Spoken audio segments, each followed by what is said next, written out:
रहीम अस्सलाम वालेकुम एवरीवन। कैसे हैं आप सब? Welcome to my channel. So today's our topic is subtraction of unlike fraction. ठीक है, तो पहले हमें ये पता होना चाहिए कि अनलाइक फ्रैक्शन क्या है। तो है the fraction with the different denominator is called the unlike fraction. अब यहाँ पे मैं बताती चलूँ कि हम ये सीरीज से पढ़ रहे हैं, तो आपको मैं सजेस्ट करूंगी कि आप शुरू से प्लेलिस्ट देखें, तो आपको पता चल जाएगा लाइक फ्रैक्शन, अनलाइक फ्रैक्शन और उसकी सब्ट्रैक्शन, एडिशन। तो ये मैं सब लिंक आपको दे दूंगी, आप वहाँ से देख लीजिएगा। अब है कि सब्ट्रैक्शन ऑफ अनलाइक फ्रैक्शन कैसे होती है, वो दो तरीक़ों से होती है। तो सबसे पहला तरीका है बाय एलसीएम मेथड। एलसीएम का फुल फॉर्म क्या होगा?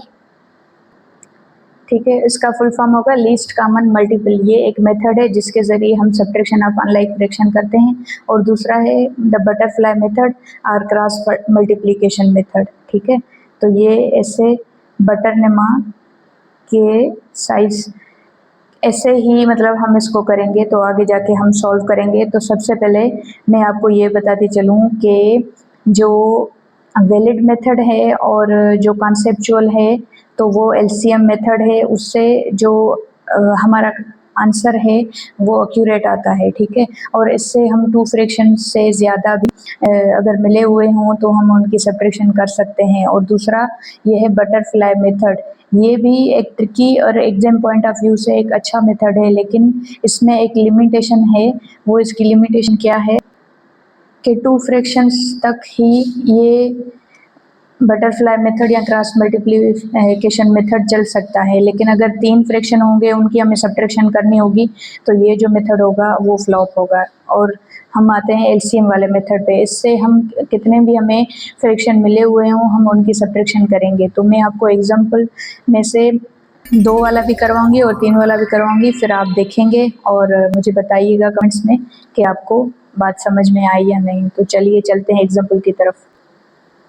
तो अब है एग्जाम्पल 4/3 माइनस 6/8। तो इसको हम ऐसे कर सकते हैं कि सब्ट्रैक्ट 4/3 माइनस 6/8।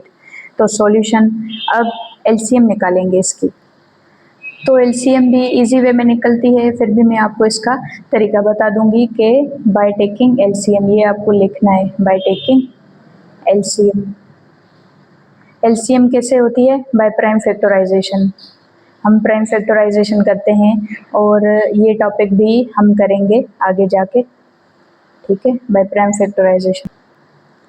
तो 3 और 8 की एलसीएम निकालेंगे। ठीक है, तो पहले 2 से डिवाइड करेंगे। 3 पे 2 की टेबल नहीं लग रही, वो सेम रख देंगे। और 2 पे 8 की 4 टाइम्स, फिर 2 पे 3 की नहीं लगेगी, फिर सेम, फिर 2 टाइम्स, फिर अभी भी 2 की लग रही है तो 3 पे नहीं लग रही, वो हम सेम रख देंगे। और यहाँ पे 1 टाइम।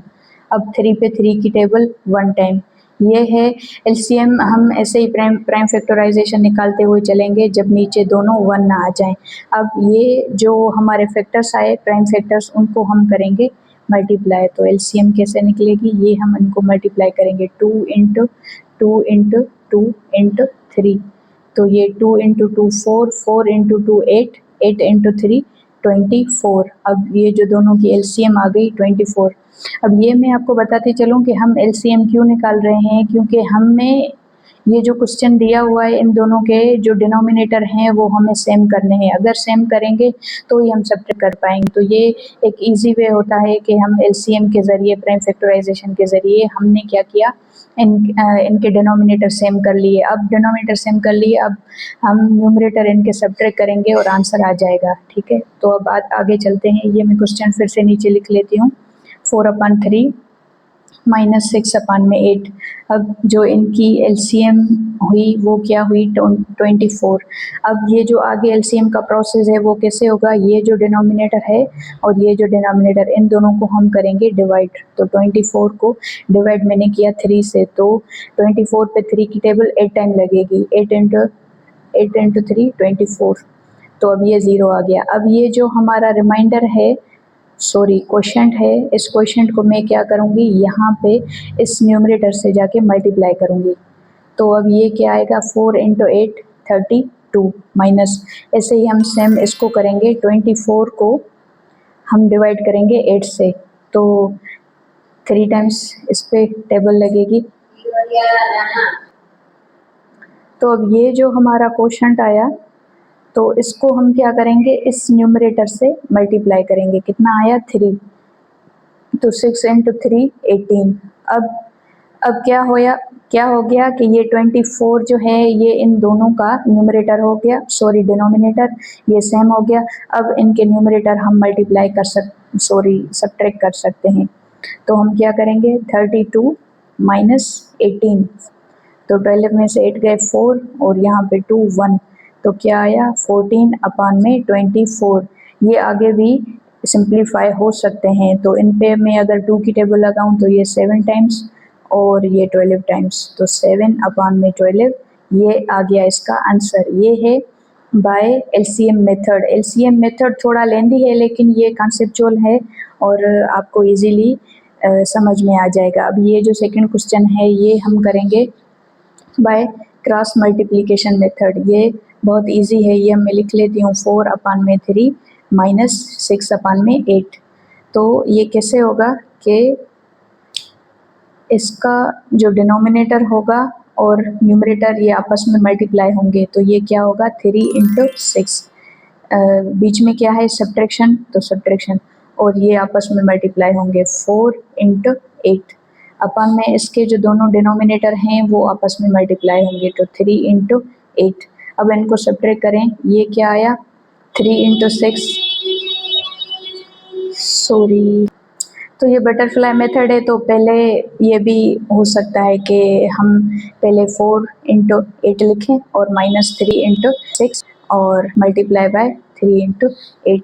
अब ये क्या आया 4 इंटू 8 32 और माइनस 3 इंटू 6 18 अपान में 24।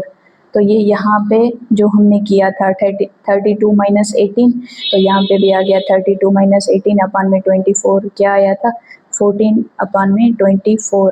और अगर हम इसको सिंप्लीफाई करें 14 अपान में 24 को, तो क्या आएगा 7 अपान में 12।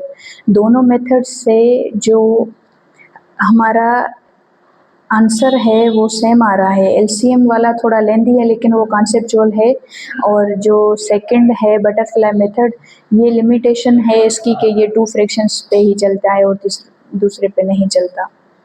तो ये था सब्ट्रैक्शन ऑफ अनलाइक फ्रैक्शन। आपको उम्मीद करती हूँ आपको बात समझ में आई होगी, और कुछ भी समझ में ना आए तो आप कमेंट्स में पूछ सकते हैं। आपका बहुत सारा शुक्रिया, थैंक यू एंड अल्लाह हाफिज़।